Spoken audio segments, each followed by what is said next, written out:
There'll be girls across the nation that'll eat this up. Babe, I know that it's your soul, but could you bottle it up? Get down to the heart of it, no, it's my heart. You're shit out of your luck, don't make me tell you again.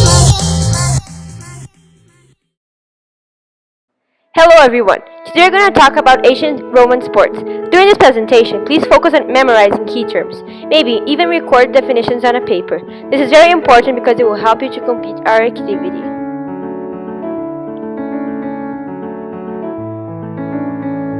In the beginning, nobles hosted sports in their villas. Villas was a large upper-class country house. As time passed, sports got extremely popular, which led to the construction of amphitheaters. Amphitheaters, a round or oval building used to host sporting events. The largest and most popular amphitheater was the Colosseum.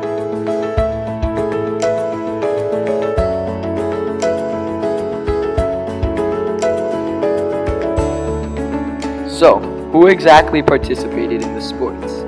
The name of those people were athletes. Athletes were slaves, criminals, prisoners, or free men who were forced or chose to participate in sports. Even though Roman athletes were slaves and outlaws, many free men chose to participate in sports because of the prizes and fame. Fighting and exercising around criminals was considered an act of shame. Athletes that participated had to devote all of their time practicing and training.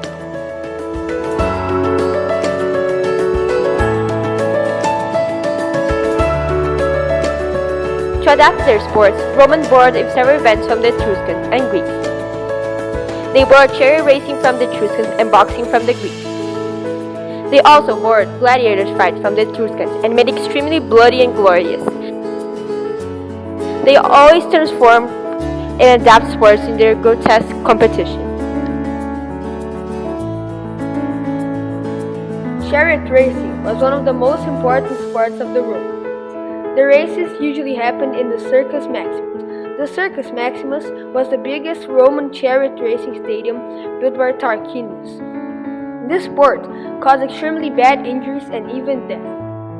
The quadriga was the name of the chariot used in the races that was guided by 4 horses. If athletes survived the race, they won amazing prizes and fame.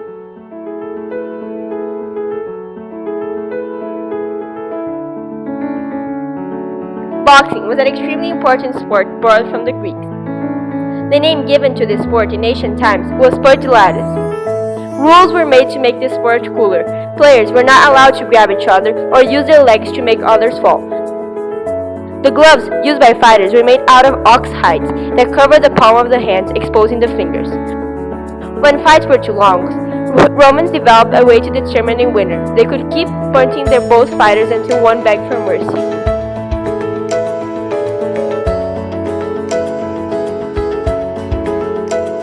At last, the most important sport in Roman history, the gladiator fights. This was the most grotesque and bloody sport of all. All of the Romans enjoyed this event, even though it was so twisted. In the beginning, this sport was a religious ceremony. A gladiator was an armed combatant who entertained audiences in violent confrontations.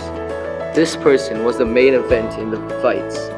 Gladiators trained all of their lives to confront others. The people that trained and managed the gladiators were called the lanistas.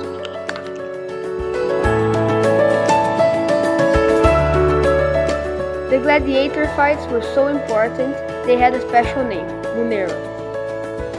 The sport was so distorted that people needed to fight animals in the battle, like lions.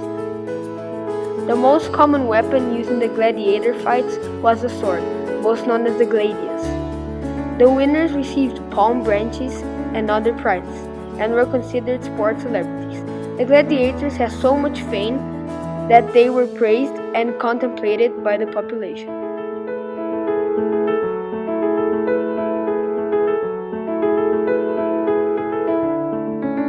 Our activity is a crossword puzzle about the highlighted words in this presentation. If you didn't take notes or memorize, it is fine. We have posted this presentation on Edmodo.